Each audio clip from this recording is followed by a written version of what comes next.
be part of the dudes. Hi, everybody. Welcome back to another Ramble. How are you? I'm Lewis? great, Sips. How are you? That wasn't awkward, was it? I mean, I've been off for like 2 weeks. It feels like I've been off for like 2 years. I don't even know what I'm doing. We literally, you've had baby. How's baby? Baby's fine. You've Baby is managed a to baby. get out of the house for like a minute. You've come Yeah. to. You've walked. Have you driven in or have you walked into the office? I drove in. You drove I live in, a sat 20-minute down. walk away, and I drove in. That's how bad it is. You said Lewis and my mum, but you texted it to me as you walked up the stairs to Yeah. your office. That's right. You said, and "My we life." didn't even catch up, talk, nothing. We're The just text in. was, "Sorry, I'm late. My life moves as fast as a slug right now."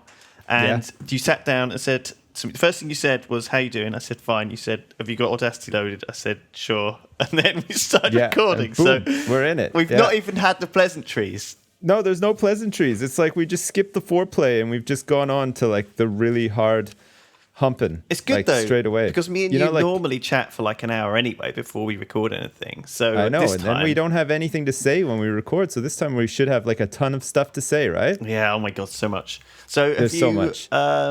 Did you watch any of the Blizzcon coverage? Have you played Fallout? You know what? No. Like so much stuff. Overwatch. You know, God. Listen, like, I want to say a lot about BlizzCon. I don't know about you.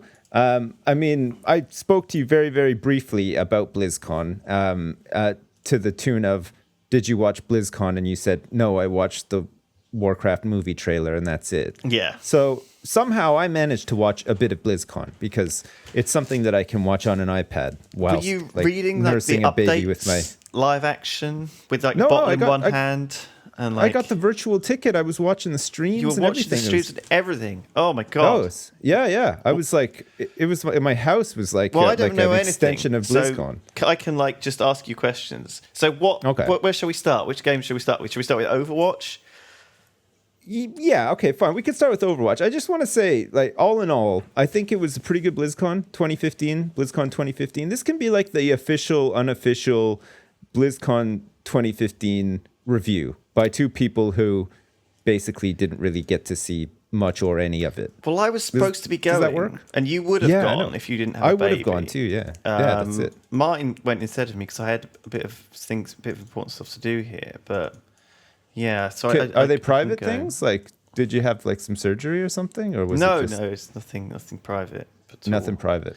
It's just you just decided I don't want to go. I don't want to go on a flight for 10 hours. I and couldn't take it. I don't want to be jet lagged, and I don't want to get the post-con blues. I don't want to have to like come home to this hellhole after I've had fun for 2 days. Well, they went to Vegas after though too, didn't they? I know. I don't know. They're still not back, so I haven't. You missed I out. haven't I think I did miss out. Well, I definitely missed out, but I missed out too. I'm not worried about it. Well, But I'm I in a created a different dude, place. well, a dudette instead. So I guess like that's okay as well. Me and Simon recorded a Christmas podcast. We recorded some Fallout. We had a good time. I nice. sorted out a lot of things that I need to sort out. So I'm Good. pleased I didn't go, actually. So, yeah, but it doesn't matter because, as always... Yeah, you can watch it all anyway. Watch it all back. Yeah. So, yeah, let's start with Overwatch. So, have you played it? Have you seen it? I've played it, yeah. I mean, we both have beta access. You played it very briefly. I played it probably more than you. I mean, I like it. I'm excited for it. I think it's going to be a good game overall. So one of the big announcements at BlizzCon was that it's going to cost money to play the game. You have to buy a box copy of it for $40. That's right. Yeah. So everybody just assumed that it would be free to play. You'd have to like, grind to unlock heroes or maybe pay money to unlock them or whatever. And Blizzard sort of turned around and said, nope. The way the game is, I mean, it's a bit sort of like Dota 2 when you think about it. You know, Dota 2 is free to play and you get all of the heroes, right? Well, I think the argument for that is always that you want to, if you want to play it in a sort of competitive manner, or they pick a load of heroes. Like if they will pick Bastion, you're going to need Reaper to deal with Bastion. You know, so exactly. That's exactly. So it. if you have to buy have everything Reaper, available, right? So that you can counter. It's kind of bollocks. So there was a little bit of kerfuffle I saw around this that because first of all, I don't think since it's not launching till spring, I think that's crazy. I think that What do you think about the streamers and all these and certain people like us getting it early, whereas normal people don't get it now? I mean, what do you think about that? Well, I mean, a couple of non-streamers did get it, but I think the majority of people that got it were because they held a bunch of events. I mean, I went to one of them, which was like a sort of like they were sort of like marketing events, right? Where you got to go to Blizzard HQ. They got you all hyped up for the game. They let you play it and everything. And you really felt like, wow, this is awesome. I get all this like really early exclusive access. I get to like hang around and like, chat with, Chris Metzen and Jeff Kaplan and about, the game and all of the other devs that are working on it. Like their whole team was there and stuff. Yeah, I know all that. That's fine. It was pretty cool. So leading into the beta, most of the people that got invited to those things or were on a list to be invited, or maybe, some people couldn't go or whatever, got beta access because it makes sense that they would, like they were sort of primed as like the influencers for the game, for like the early hype of the game. And then, getting beta access and being able to stream it and showcase it and stuff is just an extension of that. But then, a lot of people that don't stream did get access as well. I don't know. I think the community was pretty upset about it. A lot of people thought that they should get beta access because they're, loyal community members. And that, that's probably a fair enough point sort of thing. But I agree, yeah. But betas don't really work like that, do they? They're normally just totally random. I think that my feeling on this is that you can compare it to other things. Look, Fallout 4 just came out. The hype machine around Fallout 4 was so ridiculous.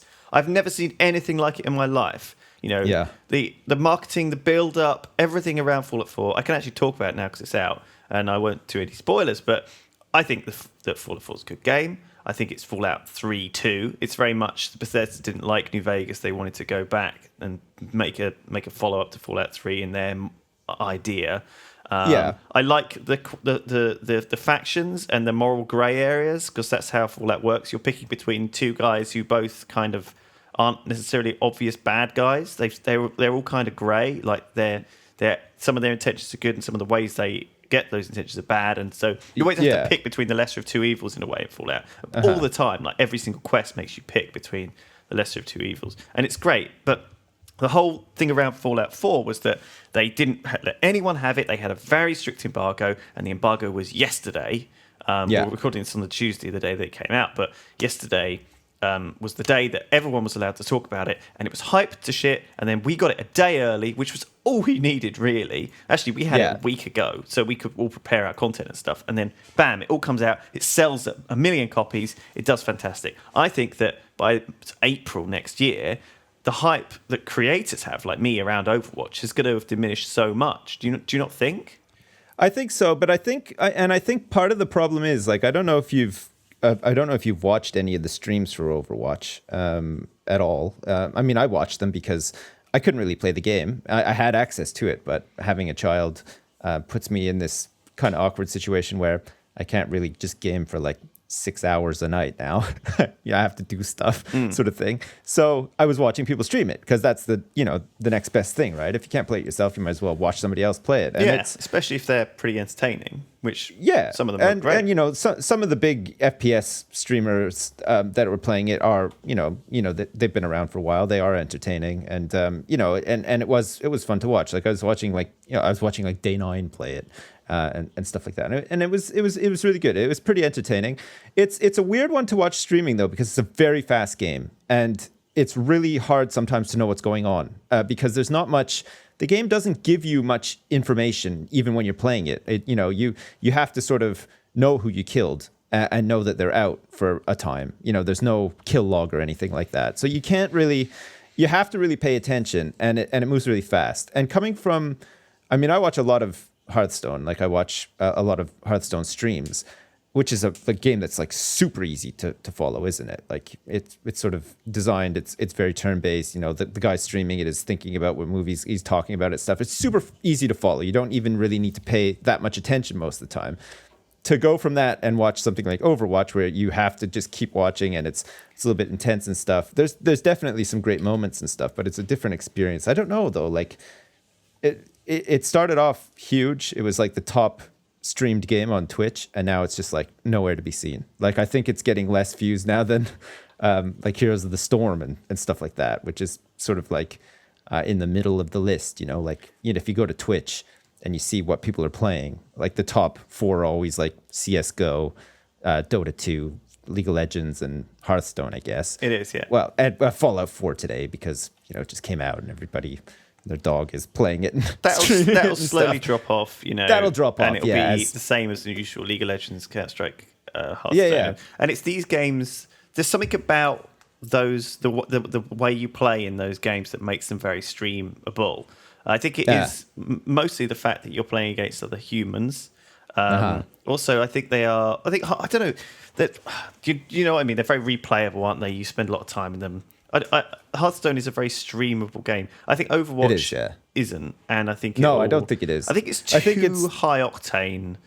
It really is. It's the kind of thing where if something really spectacular happens, great. You can capture that moment and make a video of it or whatever. And, as long as you have some sort of context as to what's happening, that's very watchable and people probably want to see that. But your average sort of, 5 to 10 minute, round of Overwatch is very quick and there's lots of shit going on and you die every 5 seconds and you spend a lot of time running back to like the front line and stuff because it's the way that the game is designed or whatever, especially if you don't have like a support hero that can get you up there quicker or whatever. And I mean, it's a good game, isn't it? It really does remind me a lot of TF2 sort of like on crack because it has all these different heroes, all these different abilities. It's almost like TF2 and a MOBA combined sort of thing. I think it's very much Blizzard like to take an existing game and do it in their own way. Magic the Gathering Light is Hearthstone, and Hearthstone is Magic the Gathering without a lot of the unnecessary shit that ruins Magic the Gathering, and they shouldn't have in it. Like the big thing that they looked at, the big thing that was difference for me with Hearthstone and Magic the Gathering is that Magic the Gathering you can act on your opponent's turn, right? So every single time they play a card, you have to like nod your head, go, yep, that's okay, as if you were going to make a response to it, and that slows down the game immensely. It makes it a lot more complicated. You actually have to do that? Yeah. I've never played Magic the Gathering before in my life. The way it works is that there's a lot of instant spells that you can play on your opponent's turn. And so you can, for example, counter spells, you can counter at your choice any of their spells. So, you pass your turn with all of your mana unspent and then you play all your cards out on their turn instead, which is kind of very frustrating for an online point of view, and also it's quite frustrating for a tournament point of view too. Simple dad brain. It's constantly like this conversation going on between the players. It's like, have you got response to this card? No. Have you got response to this card? Have you got response to this card? Response to this card? I'm going to change phase now. I'm going to change from my attack phase to my block phase. Is that okay? And they say yes. It's like every turn the opponent has to say yes like 12 times. It's ridiculous. Nice. That's pretty cool. And so just stripping that out. Making it into this thing where you can't act on the other person's turn, but with secrets. I mean, did you see the latest Tavern Brawl? The one where you had to play... Yes, the co-op one. The co-op one. Man. Yeah, that was really fun. It was a brilliant... Yeah, I think it's a showcase. I think it's like a little taster of like maybe some stuff that's coming up sort of thing. This is a thing that exists It sort of came out of nowhere, right? Like it was like really cool. There are things like this in Magic the Gathering. There's a thing called Two-Headed Dragon where there's two of you that play against a one guy, and the idea is that you work together. So you have two decks, they have a deck, and it deals. But obviously, Hearthstone hasn't had the implementation to have that alternative part of the table. So what they did was they had the one minion. You couldn't see his hand, right? But he taunted and he played stuff out of nowhere. It lots of bullshit too. Did you notice like how many assassinations he has? Like, and anytime you buffed like a guy, guaranteed it was gone. I think that's just bad luck. No, it's not even bad luck. It's literally a hand filled with assassinations. That's it. I don't think you could even get Mechazod to like go into fatigue or anything. I think it's impossible because you can't see his hand, right? So he's probably got like 600 cards in his hand, and they're all assassinations. I think I watched Rithian and Zoe's Tavern Brawl, or I watched one of Nilesy and Panda doing it together as well. I think Nilesy said that he had worked, well, at the time, I don't know whether this is true, but Mechazod generated a random card each turn, and it was either assassinate or whatever, and he just played it out each turn. He never played more than one.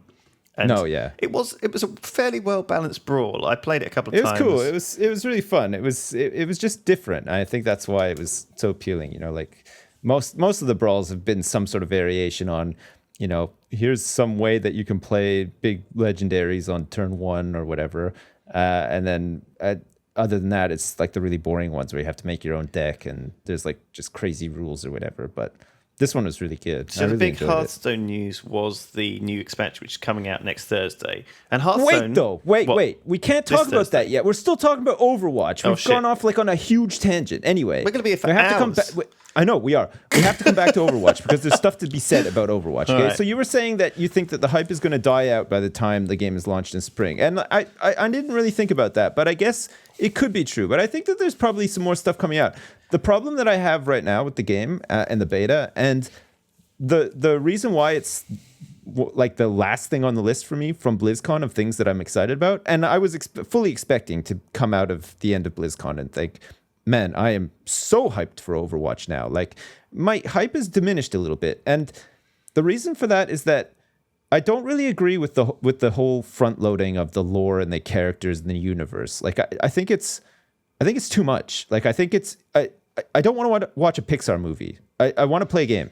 Like, I want the beta right now to have a ranking system and to have progression in it and stuff like that. And the reason I'm not even playing the game in beta right now is because it doesn't have any of that stuff. There's nothing bringing me back to play it. I've played all the maps. I've played all the heroes. There's, I don't feel like there's any point in really playing it. I mean, it's fun enough, like, especially if you can cobble together some friends and play on a team or whatever. But I mean, it just feels like they almost like missed a bit of a trick there. Like, they could have actually had a panel at BlizzCon that went over like these systems in the games and gotten people really excited for what's coming up and got a lot of buy-in from people like into the game. For me, it's not enough that they've, that they're going to release comics and, short movies and stuff about the characters. Because I don't fucking care about the characters. Neither do I. I really don't. We play Dota. They're cool, but I just don't really care about them. Why do we play Dota? We don't play it because Slark was in a fucking underwater prison for 5 years and escaped with the help of Crystal Maiden or some wank story. We don't give a fuck about that. No, but I mean, on the other hand, though, some people do, and I appreciate that. And no one does. Less than 0.1% of Dota players give a shit about the lore of Dota, right? And that doesn't make it. It's one of the most popular games on League of Legends is the same. I'm sure there is the Teemo lore and all this shit, but no one cares. Like, it's about the well, actually, if there is Teemo lore, I have to actually interject there and say I do care.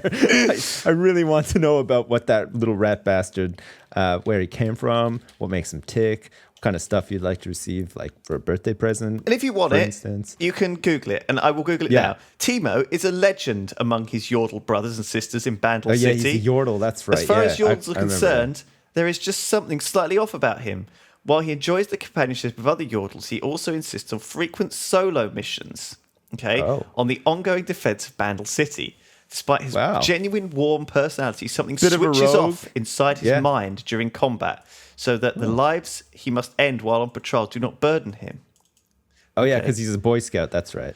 His signature weapon, blowgun, uses a rare Ajunta poison he personally gathers from the jungles of Kumungu.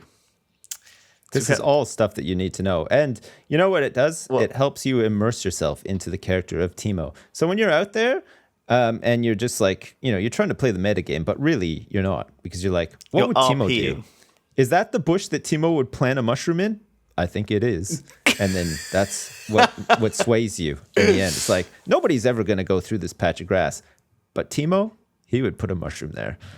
Guaranteed. I think that Overwatch has been released in the same vein that Blizzard released their other games, although not Hearthstone, i.e. they get the beta out early to people. And the reason you would get the beta out early to people, especially in StarCraft or in World of Warcraft, is for the testing. So World of Warcraft, they put the beta out for the testing, to allow they've always got a habit of doing it. So I think Blizzard, certainly with World of Warcraft, they don't want to change it thing. That's the classic thing with World of Warcraft. They're very scared of changing it because change is bad. People don't like change. People want more of the same. And that's the formula that's worked for 6 expansions. It's what they do. So World of Warcraft beta comes out early. StarCraft beta always is only multiplayer. It comes out early for balance reasons. I guess Overwatch, they want it to be a competitive game. They want it to be an esport, right? They want it to be the next big thing. And therefore, they want to release it for balance reasons. They're not going about it the right way, I don't think. I don't think that you should be having like full like universe and art direction panels at BlizzCon about a game that you want to be competitive and attract like, if a game's going to be competitive, it is inevitably going to attract a hardcore audience, isn't it? Unless they're going to do a single-player storyline, we don't care. Yeah, the fact or a is campaign that or something, the TF2 characters don't even have names. No, they don't even have names. They're just called Pyro Man and Sniper, and they've got little a videos little were bit fun. of fun remember, backstory.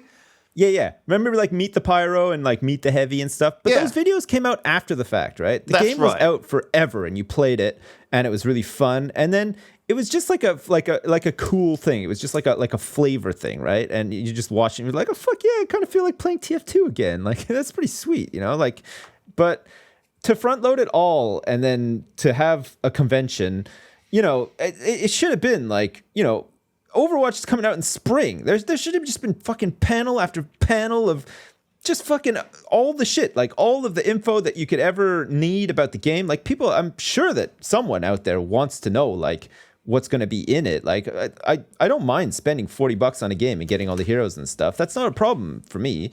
But I want to know, like, what I'm buying into, like, can I unlock skins?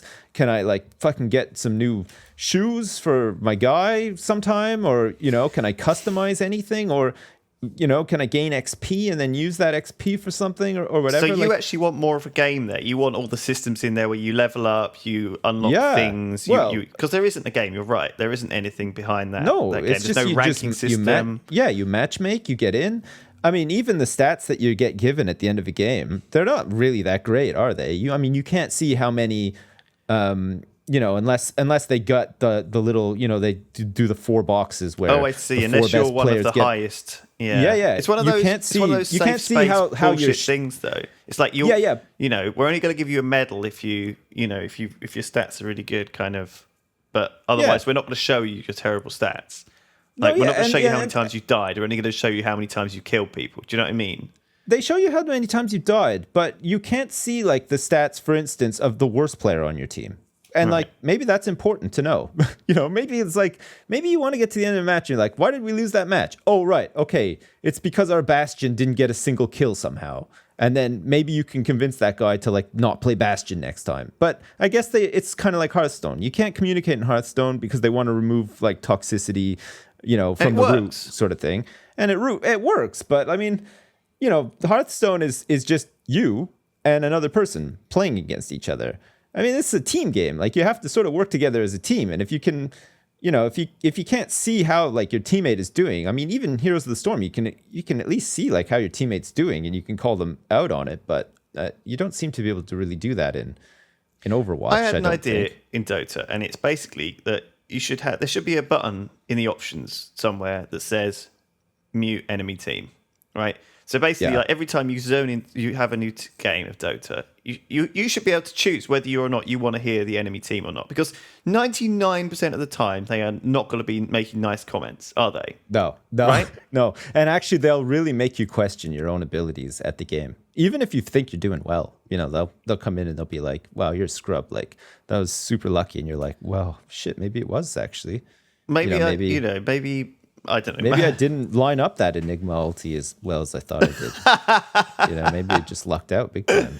Yeah, so asshole. I don't know. So I feel like with Overwatch, I don't know, we're in a funny place because if I was Blizzard, what I would have done is made sure it was good to go, and then bam, go. Play it now. It feels so good to go. It feels good to go. Holy shit, it's polished as hell. Like, it feels like it's like 110% complete. Like, they don't even need a beta. And everyone else in the whole industry is doing the opposite. They're putting out a game which has got fucking half a hero and he's bugged, and they're trying to sell it for full price on early access on Steam, and it's garbage and it will never be finished. I know. It's crazy. You've got to respect Blizzard for that. No, I know. And the thing is, like, that's the thing. I have, like, a couple of qualms about it and a few disappointments, but overall, like, I still am looking forward to the game. I will definitely still buy the game and play it. I'm just hopeful that before long some of this stuff comes, because it's got to be, right? I mean, we're used to, like, a certain standard for games now, and like, in some ways we're used to, like, a certain standard of bullshit as well, aren't we? Like, with microtransactions and all that kind of shit. But but definitely systems in games have evolved, especially for, like, shooters and stuff like that, to have these things, these progressions and unlocks and things, and I guess we're kind of used to those now, and it seems a bit disappointing that none of them are available, or there's no information on whether they will be available. And just to finish it off as well, I like the maps. I like the look of the maps. I like the layout of the maps and stuff.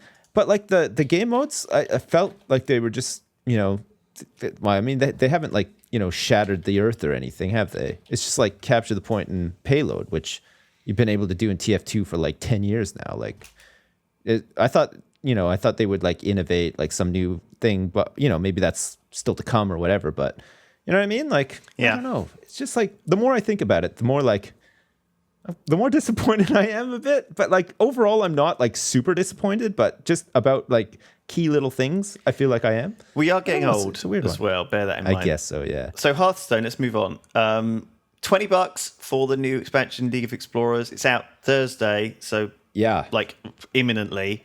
45 new cards. 4 wings. No pre-order. One ring will release each week.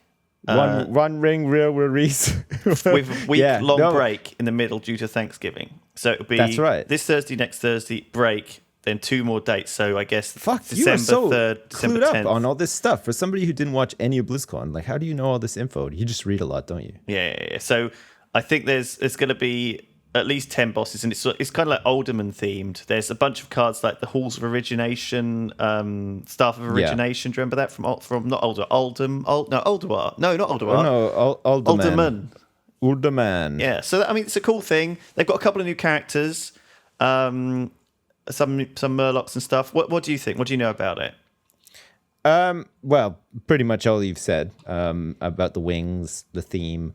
There's a couple of like different mechanics. There's like this one where you're like in a minecart and you have to escape like a crumbling cavern sort of thing. Well, and it sort of the match plays differently because of these mechanics. Like, yeah. There's like a non-card draw board clear, for instance. Like, so Reno, whatever Vegas or whatever his name is. The guy, the legendary card that restores you to full health. The dwarf. So he pops in every once in a while. He's like, oh shit, the ceiling's about to cave in. Next turn, you're gonna have to make sure that you're ready for it. And then next turn, fucking, it's just a big board clear. But so you have to make sure you have like your piloted shredders and that kind of stuff up, your sticky minions like up and ready for it, sort of thing.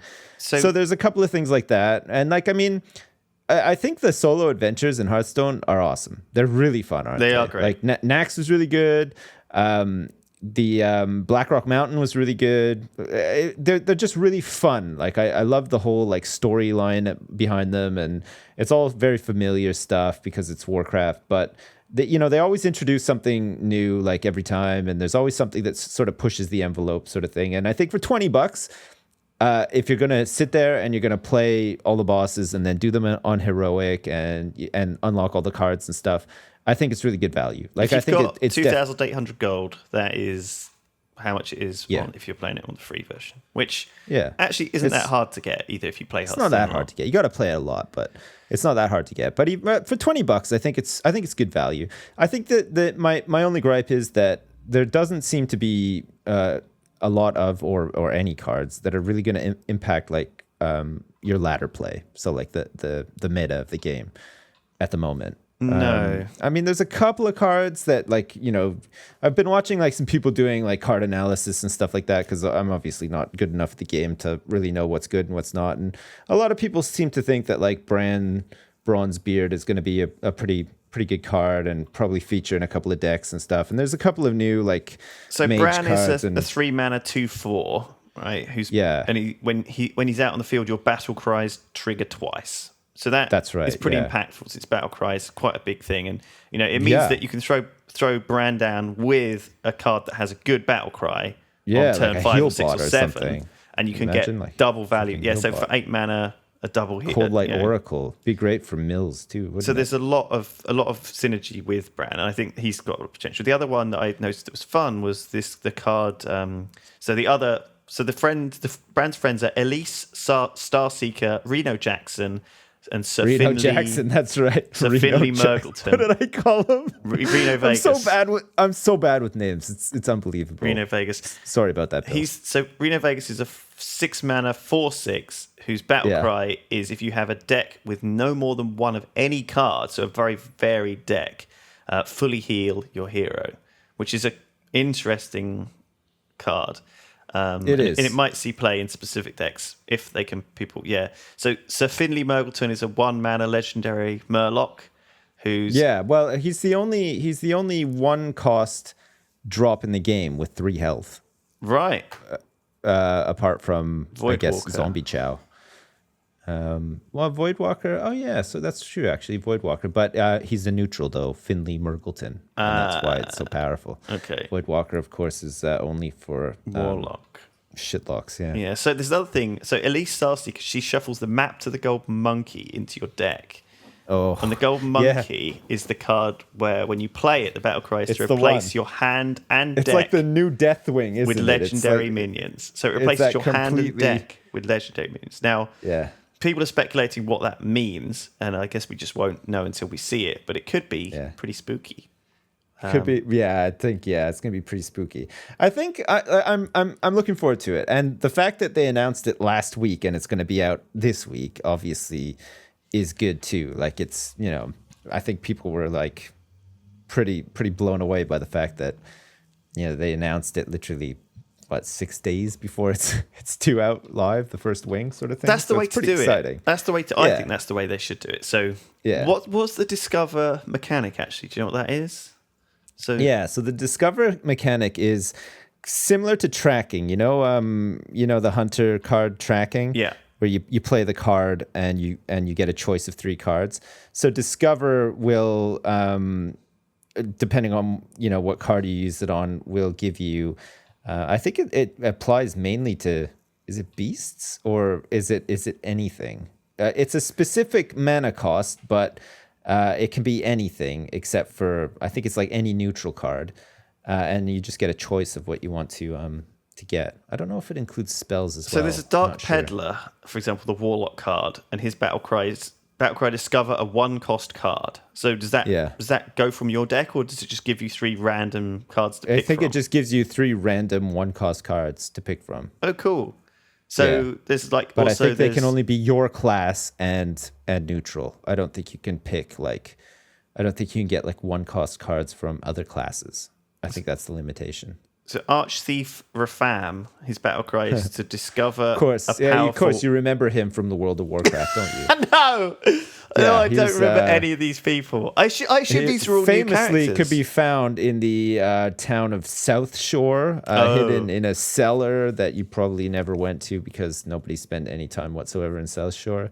I'm lying. I don't even know. All of these characters, Archthief Rafam, Rena Jackson, are these all in WoW? I assume so. They must be. Well, right? this is the thing, and what a lot of people are saying now is that it feels like Hearthstone is coming away from World of Warcraft and sort of going off on its own a bit. So these characters maybe will appear. So it's almost like they're doing it like the other way around. Instead of drawing from the World of Warcraft, it's almost like they're priming content for the World of Warcraft man, sort of that's thing. fantastic. So maybe these characters will start to appear in WoW later on, depending if they become popular cards. Piloted Shredder or whatever. Grim Patron. Yeah, Piloted Shredder.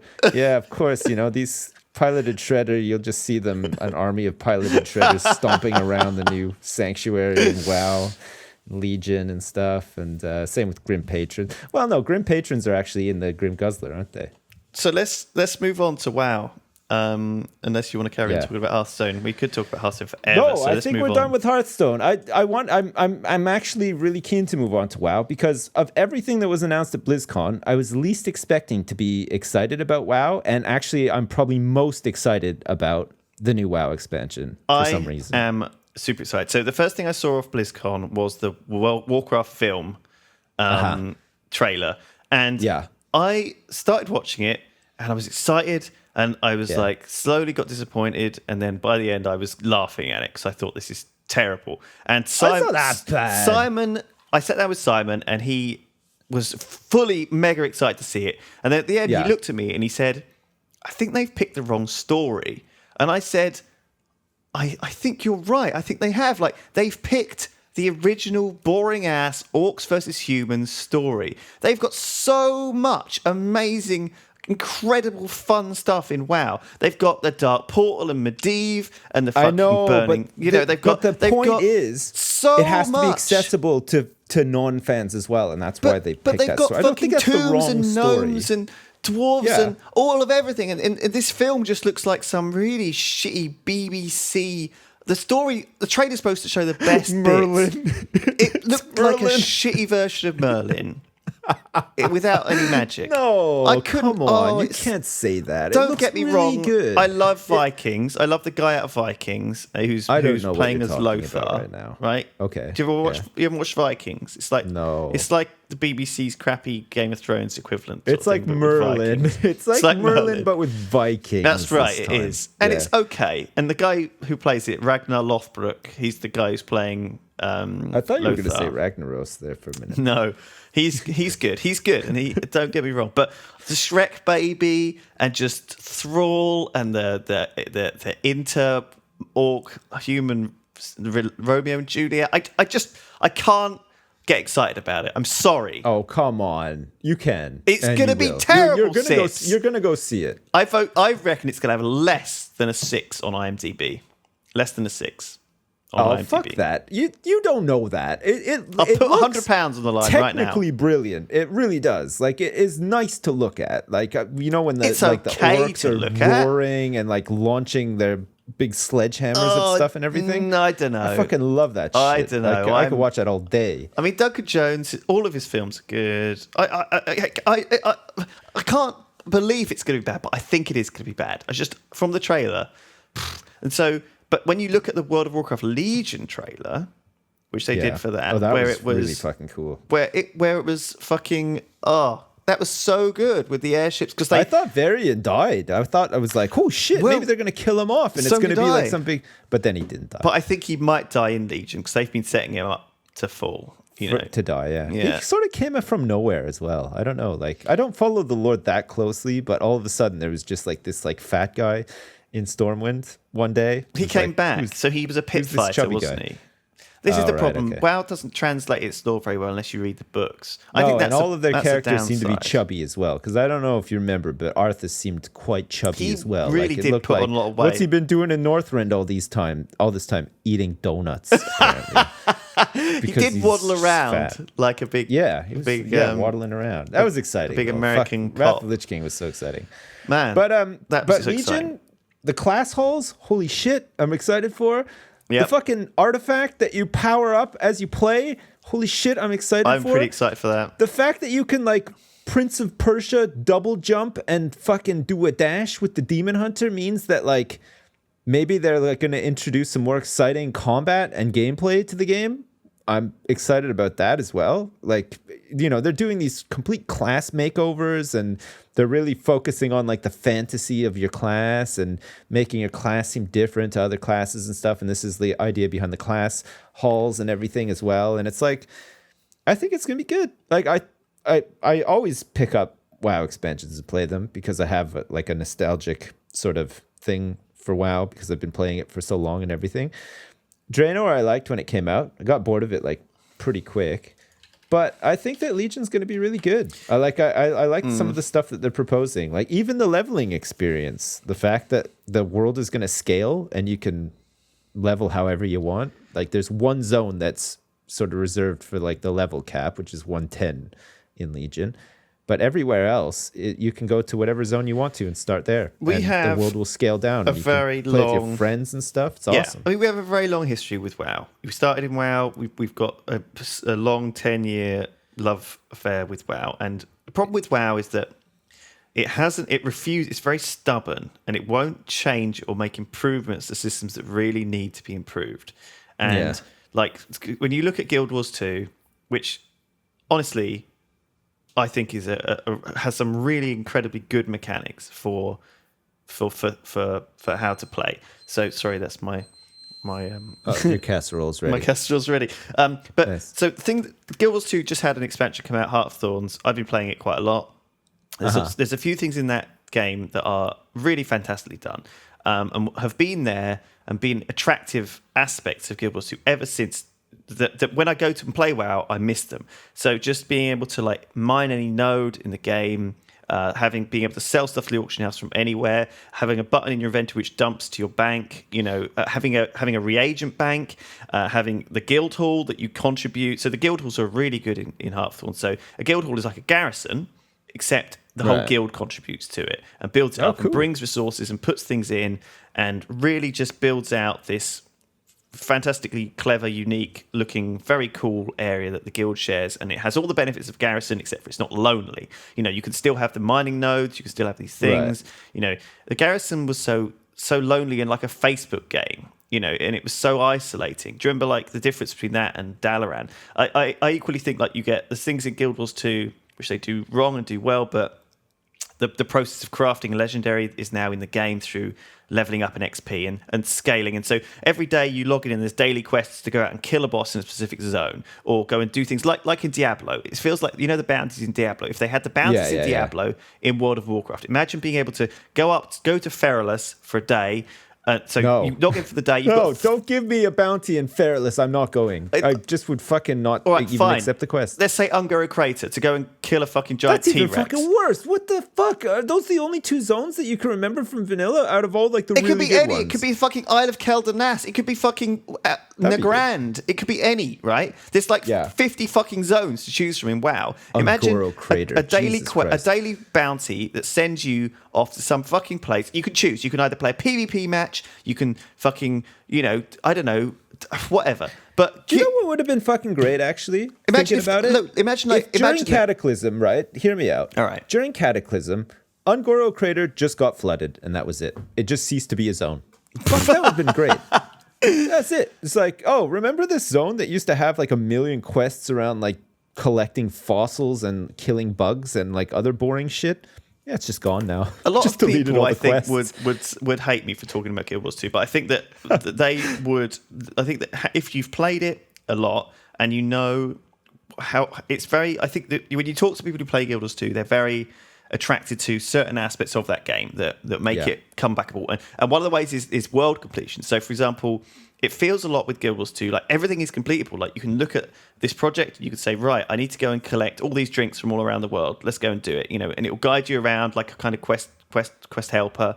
It'll guide you around. You'll collect them all. You can buy them off the auction house. You can trade them with people. Blah blah blah. You collect them all. Done. Next mission. And there's a lot of collections. It feels like with WoW. What happens when you collect all those drinks? You get certain things like you get skill points that you could spend buying things towards getting your legendary weapon. Various things. Like there's a lot of things to do with, and now there's all sorts of interesting. So one of the things that they've added is a mastery thing where after you get a certain amount of XP and complete a certain amount of achievements, you can unlock a mastery, which means that when you kill a mob, you don't have to loot it anymore. It just loots it automatically. Stuff like that. So there's like gameplay mechanics that you can earn that make your life in the game easier and a lot more fun. Right. I'm just saying that like there's reasons why I quit WoW, and I think that the strengths of WoW? Well, the strengths of WoW are the leveling, are the zones, all of the content, all the quests. I'd love to go back and do those, but I'm not going to do them if they're grey. I would do them if I was level 110 and they scaled. Imagine going and leveling through a zone when it gave you decent rewards or decent scaling, or maybe even like garrison resources, something like that, to contribute towards your guild. Or I feel like WoW unfortunately sticks to a playbook now because they can't dive, and they're terrified to divert, and also they're terrified to rip off other games. They're so stubborn that they won't implement brilliant things that other games have. No, well, WoW was sort of built like that, though, wasn't it? Like they sort of, you could tell like that the dev team at the time were playing lots of like Dark Age of Camelot and EverQuest and stuff, and that's how they started working on WoW. So like they took a lot of systems that they loved from those games and built them into the game. But yeah, maybe now that they're sort of like the MMO, because there's not another MMO that's anywhere near as big as WoW. Maybe they feel like they need to innovate the genre rather than sort of take from other people or whatever. I can understand that. I guess you want to act like the big boy. They've removed like Guild Wars and helps to remove negative aspects of the world. So you can't. So it encourages you to go anywhere in the world at any time and to be able to do anything locally. So you can contribute to a dynamic event that's occurring, or you could pick that flower and mine that thing and cut down that tree. And sure, you can, and if you don't want to, you don't have to. But it'll give you a little bit of XP if you do. Whereas in WoW, unless you're constantly walking past mining nodes, you can't mine, or herbs you can't herb, or things you can't do because you're not the right thing. Herb. Do you know what I mean? Yeah. So it's exclusory, in a game suppose, where you're yeah. not playing in a group. You're not going around this fucking leveling zone with other people. You know, No, that's it. Yeah, you know, and the quests in Guild Wars, from what I remember, are not such a solo undertaking. You know, like if you enter a zone and there's a bunch of people there, a lot of the quests are sort of like completed by the people in the zone at the same time, and not just, it's not just down to you sort of thing to join in at a certain point or whatever. Like you might rock up to a place and the quest might almost be half done. You know, people are extinguishing like a bunch of pumpkins that are on fire and stuff. I feel like WoW could do with a lot more of stuff like that. Yeah, I mean, don't get me because some wrong. of the fetch and carry quests and Guild Wars stuff 2 are has just a really lot of long. problems. It has a huge amount of problems, and it's not a perfect game by any stretch. But I think these days it is a better experience as an MMO, and it's a more inclusive experience, and it's a more enjoyable experience, and it's something that I would rather come back to than WoW. Even though Really? I love Even though WoW. you're excited about Legion? I can't help getting excited, but then I always get let down. Within, you know, I play through the zones. I enjoy the new zones.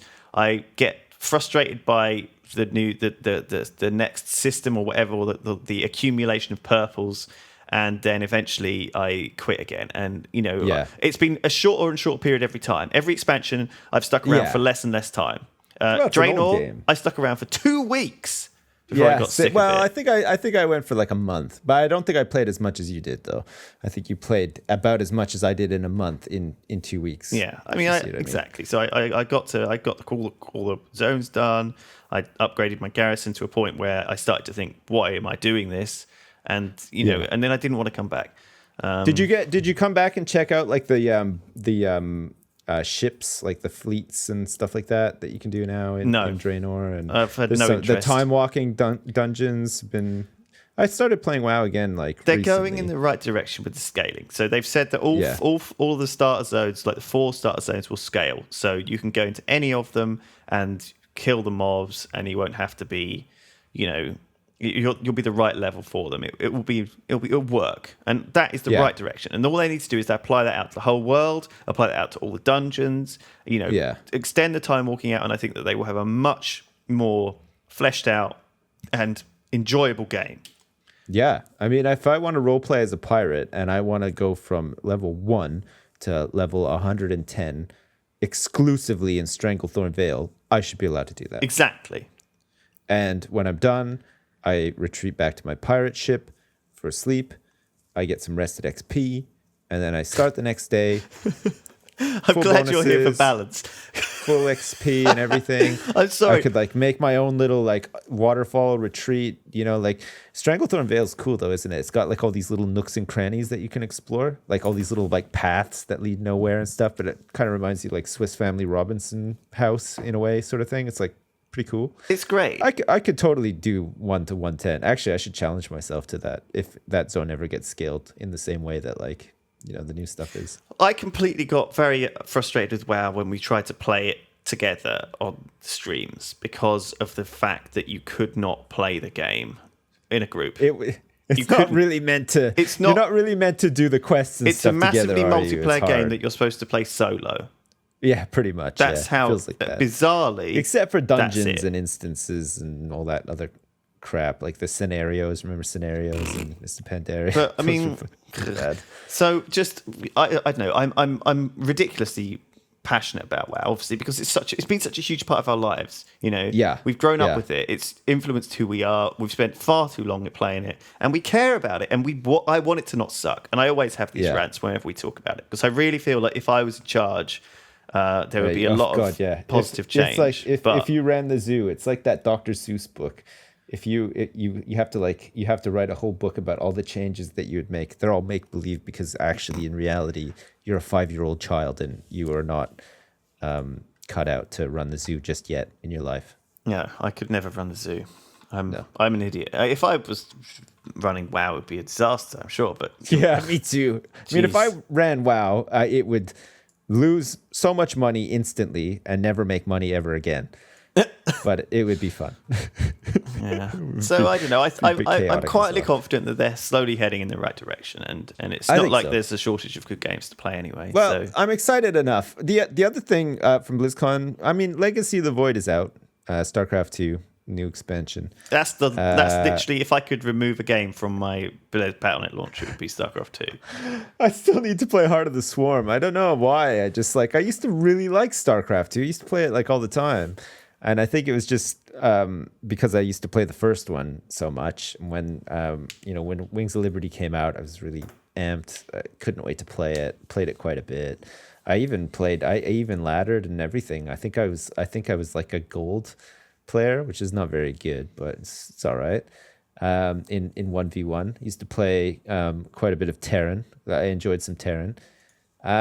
And I was pretty excited for Heart of the Swarm. And then when it came out, I just never really played it. I didn't play the campaign, nothing. And I would really like to go back and play it. And I would probably also play Legacy of the Void. But I just have to convince myself that these are things that I want to do. And I just there's so much else out there to play right now. I just feel like StarCraft 2 is just sort of dropped off my radar altogether. I have no idea what's happening. So Legacy of the Void, is it an expansion and that's out? It's the Protoss expansion, right? So Heart of the Swarm was the Zerg storyline following on from Wings of Liberty, which was the Terran one. First one was the Terran one.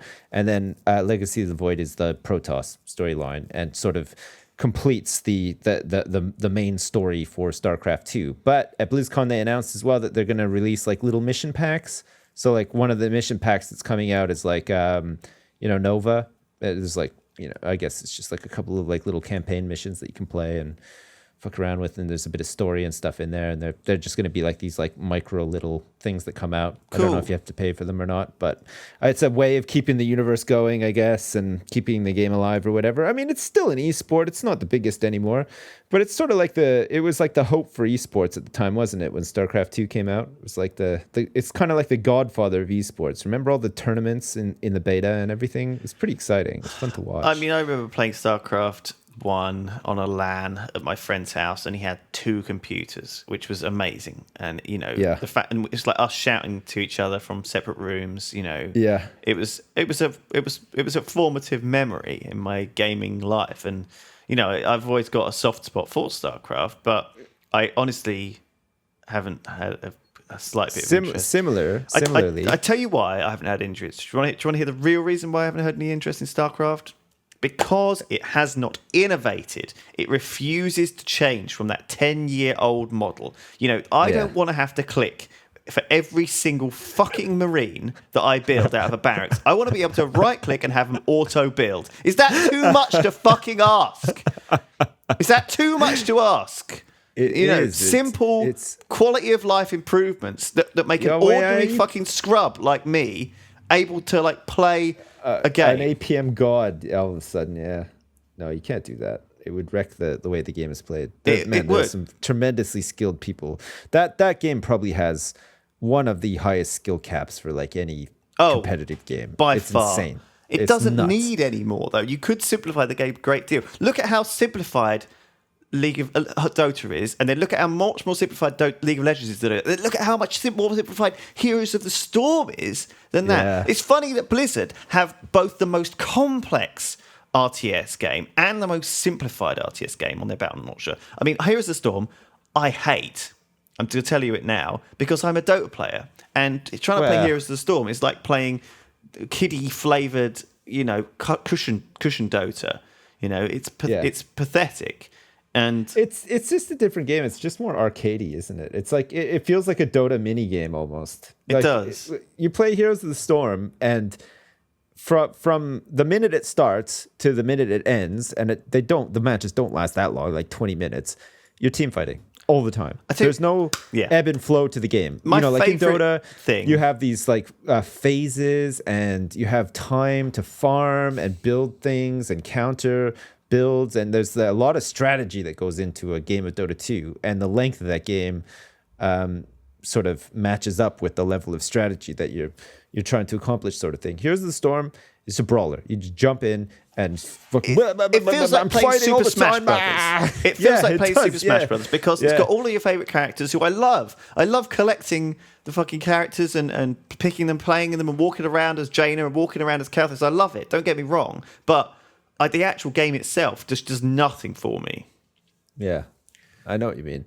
So StarCraft 2, I mean, funnily enough, and I think Blizzard sort of realized that StarCraft 2's popularity is sort of dropping off because the opening ceremony, the first two announcements were around StarCraft 2. You know, Legacy of the Void is out, and then these like little mini mission things that are coming out as well.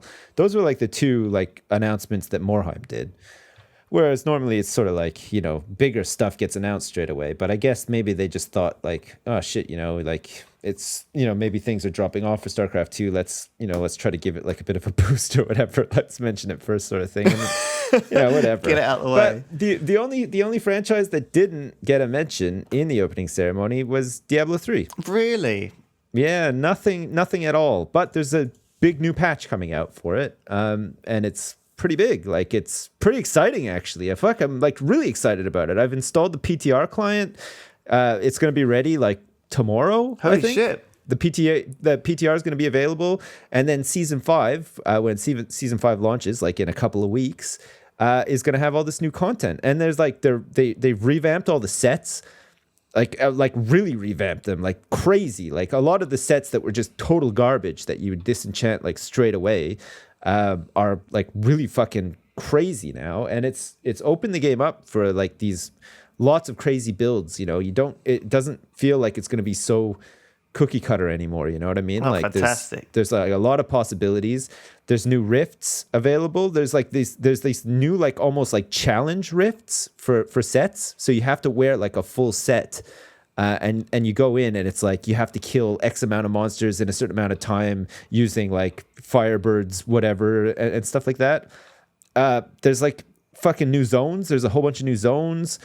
Oh, it's crazy. Like they've added a whole bunch of legendaries. They've revamped a whole bunch of old legendaries, which were garbage. Like, there's so much stuff. It's a huge patch coming out, and it didn't even get mentioned at all. And like people are really excited about it too. It's crazy. Well, Diablo, man, is something which I really struggled to get into initially. But once you sort of talked me into it, I played it, and man, I was addicted to that game for like 2 weeks solid.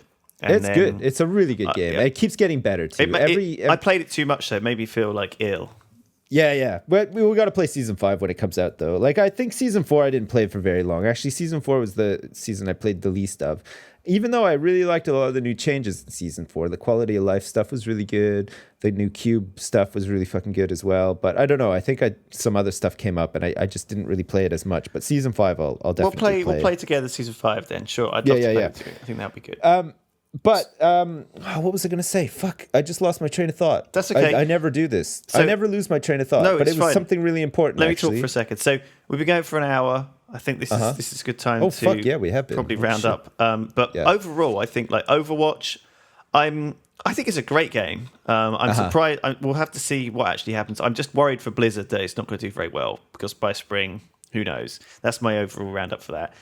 What's your overall roundup for Overwatch? I'm excited for it. I think it's going to be good. I just hope to see some of like the game system stuff soon so that I can get more excited about what I'm in for. Yeah. I fucking like grinding, okay? Like, I'll admit it. Like, give me a game that I can just grind like relentlessly in and I'll do it. Like, I like it. Well, I like to unlock shit. I like to get experience and stuff. That's my bag. Give me that in World of Warcraft and I will play World of Warcraft for the rest of my life. You know, if they can give me back some reasonable dailies with decent fun rewards and good stuff and fun, I will come back to WoW and I will love it again. But you know, until it's got the stuff which the quality of life improvements that other MMOs have, it's just not going to hold me. That's all. If you want to, it's like a slippery fish that I've caught, and it's just going to slip out of my hands again because it's not going to hold my attention. That's all. So WoW, I'm excited for Legion. Don't get me wrong. Demon Hunter sounds really fun. Paladin artifacts. Great, fucking love it. I'm gonna make a rep paladin and I'll have the fucking Ashbringer. Sounds perfect. Yeah, it's perfect. I think it's just the Ashbringer. I don't think it actually tries to be sexual in any way. Okay, and what's your verdict on? So the film, though, I'm not enthusiastic at all. What about you? The film, I'll go see for sure. I'm looking forward to it. I think it'll be good. I mean, I'm such a dad when it comes to movies now. I never watch movies anymore, and I'm very easily swayed by movies. You know. If they keep me awake for 2 hours and they look nice, I'm fine. You could. I'm good. Yeah, well, we saw Mission that's fine. Impossible together on Jersey. We had a good I laugh. didn't It was fall good. asleep. I didn't fall asleep We had a during drink. that at all. It was good. Yeah. Mad Max was really good. I enjoyed that too. Didn't fall asleep once. Mad Max was really good. very, very good. Yeah. So, it's really are you good. coming down this Christmas at all? Will we see you? I'm gonna in try your to. towers? Yeah, Babby permitting. Maybe I'll take you to the cinema. We can watch James Bond or something. Oh God. Okay. Yeah. Well, maybe I won't come over, but no, we'll see. We'll see. There's no pressure because the very Fucking hate first that live guy. streams we did were when I was in Reading in my in my flat doing them out there, and you were joining us. Do you remember that when you had Yeah, with occasional? Babby, you could hear the Babby crying sometimes in good. the background. Yeah. it was good. Eh? So Legion, I'm hyped for. I think it'll be good. I'll probably do the same thing I do with every WoW expansion and binge on it for a couple of weeks, maybe longer. Hopefully, if it's good. I hope Fucking to. Karazhan is coming back, man. Like Exactly. Karazhan. I mean, It's gonna be these are such there's It's such good sweet. lore, and the film, Yeah. man, I'm just worried that it's not going to be very good. No, well, I know it isn't, but we know. So, StarCraft 2, yeah, Diablo 3, we'll play that together. Hearthstone, big, good update. Really looking forward to that. We'll play the shit out of that. And but still salty about the ladder because the meta sucks. Well, And none of these cards will affect it at all. you're a just big saying. mage player, though, right? So, is it just because there's no good mage reveals? No, it's not so much that. It's just that there's nothing that's really going to make any sort of impact on countering the decks of the day, like your Secret Paladins. I mean, Face Hunter is still really prevalent, but it seems to be dropping off maybe a little tiny bit. But with Patron's sort of back now. There's like a mid-range Patron warrior deck still that does pretty well. Really? And then and now Control Warrior and Freeze Mage have like come back in a major way as well. And then there's this aggro druid that uses Fel Reaver. It's a really fucking obnoxious deck to play against. Oh, with the if you've ever eggs. played against it. Yeah, it's horrid. Yeah, so like all in all, your ladder experience is just some really fucking obnoxious decks that are really fine-tuned, really oppressive to like new players of the game. It sort of Christmas Tree sucks the fun out Paladin of the ladder. is fucking horrible to play against. It's as well. really bad, yeah. It's really, really bad. But so none of the cards in the new solo adventure are going to make an impact. And that's probably because the cards and the solo adventure were probably designed like a year ago. So You've they got probably a- had no fucking concept of what the meta was going to look like at this point. But So- then again, you just don't know, Sips. Like the classic thing is the Christmas Tree Paladin. No one thought that the Christmas Tree guy, whatever he's called, would be the biggest card out of the last I know, expansion. but it just, and that's the thing. Like I posted on Reddit and I said like, they can't account for player ingenuity, and a lot of people sort of said like, these players aren't coming up with anything, but players did come up with Secret Paladin because Blizzard did not test a Paladin deck that had 10 fucking secrets in it because they didn't, this was something that came about from players playing it on the ladder and testing it out and stuff, and then it just became really popular. It's like, there's a lot of stuff that does just come about like that, like the Mage Domo Mage, Freeze Mage is another one as well. Like a lot of this stuff isn't designed by Blizzard. Like players come up with this stuff and fine tune it over. Man, what do you think seasons and about stuff. the patron nerf? Because we haven't talked about that at all. Well, I haven't with you, but I think it No. was absolutely brutal. I think that it was pretty completely brutal. unnecessary. I think that I think patron that- needed a nerf, okay, but It there kinda were did. so many ways to do it without deleting a card from the game, which is what they did. They deleted a card from the game. Warsong Commander is pretty fucking useless now. It's not the same card. They might as well have removed it and called it something different because you Yeah. can't call And it was keep the I card think the same it- name but have it do something completely different. From a cynical point of view as well, it's a core card. So No, I just think you it's, can't even dust yeah. it. You can't get anything back from it. I think So it's a like, real you're stuck fucker. with this just Like to do that stupid to a card. game, though. Do you know what I mean? Like, Yeah. so if you've got an iconic card like Wild Growth, you can't suddenly change the way Wild Growth works to make it do completely different. It's like imagine Wild Growth suddenly did 4 damage instead, right? Yeah. It would be like, well, what the fuck? This is not Wild Growth anymore, is it? It's completely different. And Warsaw Commander, they should have either nerfed something else that would have fixed only Patron. So the classic is what Trump said that the best way to nerf Patron would be to like just take 1 health off Frothing Berserker. So you couldn't get the whirlwind, Death's Bite. Triple swing, something like that. like a 2 swing might have nerfed thing Frothing is- Berserker down to the fact that it would have been okay because Frothing I don't know Berserker if- wasn't originally a fucking 2-4 or whatever. It was originally like a 2-3, and it got buffed. No. Anyway, The thing is with Patron, I don't know if you ever tried the deck itself, but it did require a lot of skill to play to pull off correctly. Oh yeah, it's a combo deck. It wasn't guaranteed to win. It had a fairly average win rate in tournament play as well.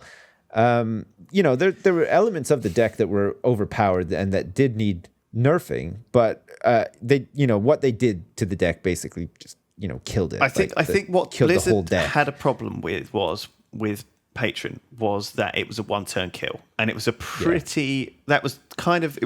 was probably the most reliable one-turn kill mechanic in the game. And Blizzard do not like having one-turn kills. Like they're very, very rare. Like you have to end up with a very look at any other big major one-turn kills in the game. For example, like Malygos. You're going to need a Thracian, a Malygos, and some other shit in order to fucking get that one-turn kill off. And that's ludicrous. That's, turn 10 one-turn kills. Whereas Patron, if you got the right lineup, would one-turn. But then again, I don't think it's any different to having the fucking, just like an aggro deck that lands the perfect draw. Like if you're a certain classes with an aggro deck, land the perfect draw, they will win every fucking time. Well, and this is the argument, like the Secret Paladin is considered like a top tier deck now, probably the most powerful deck in the game right now. But it doesn't require the same amount of skill to play that Patron Warrior did. All the Secret Paladin deck is a bunch of really fucking strong minions on curve. Some of the best minions in the game. Yeah, on aggro curve. Paladin, and Paladin just fucking really strong. So happens to have them all. Yeah. So all you're doing is playing like your mini bot. You're playing piloted Shredder. You're playing probably like Lotheb or something on turn 5. Turn 6 you play Mysterious Challenger and you get a million fucking secrets. And then on turn 7 you play Dr. Boom. And then on turn 8 you play Tyrion Fordring and you've won basically because you've got all these fucking exceptional cards that you can play on curve. So if you draw really well, and then of course, even if you don't draw really well and you've run out of cards, you just play Divine Favor for 3 mana and fill your hand right back up with all of your amazing fucking cards. I read a really interesting thread crazy. on Reddit, and what it was is it was a guy who ran bots, who studied bots on Hearthstone. So he ran bots, okay, where he would just ladder with a bot, okay, and he had like all the other classes, and he did like 20,000 games of each class, and every class with the bot playing had like a win rate of like 44%. Okay, every other class, but Paladin had a win rate of 55%. Wow, I know, that's pretty crazy, actually. Yeah, that's nuts. But then I guess it's a weird one. I feel like I get stomped by Secret Paladins a lot, and I don't feel that like I'm never like impressed when they beat me, sort of thing. Like some decks you play against, and genuinely somebody pulls something out of the bag and you think, whoa, I was not expecting that. And like, fair enough, I've lost.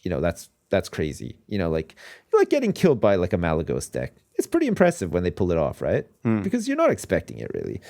But with Secret Paladin, you just see it coming from the start. You got shielded mini bot, and then fucking they play the knife juggler, and then of course they always have muster for battle to play right after the knife juggler, and then all the fucking secrets have this great synergy together where they just develop these gigantic minions that you could do nothing about and stuff, and it just feels really shitty to play against. Talking it's about annoying ladder Hearthstone, I can't play anything where you just where it's like a robot could do it though, and so that aggro Paladin is so simple to play. So you don't need to make any decisions. You don't need to be thoughtful. Well, it's like Face Hunter's like that too. There's very little I hate playing to it though. I'm so bored. Like I think the reason why you like Mage and things like that is because we have cards like Unstable Portal, which mean you have to make conscious decisions all the time about. Yeah, and that's why Patron was a good fun thing. So you had to make this decision. You had to think 3 turns ahead. Yeah, there's a ton of decision making. I like combo decks too for the same reason, because I like to I'm not good at them, but I like to think about my plays and plan ahead and stuff like that. And I think it makes a more interesting game rather than like, okay, here's my Arcane Golem, I'm gonna hit you in the face.